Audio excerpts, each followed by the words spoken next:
detto sta a trovare dov'è il mio maestro del pianoforte. Ora faccio una passeggiata, lo raggiungo. Tanto non ci avete fretta, no? Perché adesso facciamo un rapido riassunto di una ventina d'anni di canzoni, forse 23. Rapido, non mi preoccupate.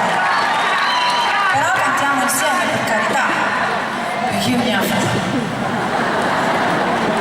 sto da un tono, ma in realtà ne aspetta un momento.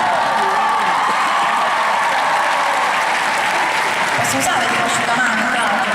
In realtà sto usando l'asciugamano di tutti perché prima che arrivo il mio passa mezz'ora, non si può. Ma l'avevi usato te? Scusa, te lo piego dall'interno, così se mai dovessi usarlo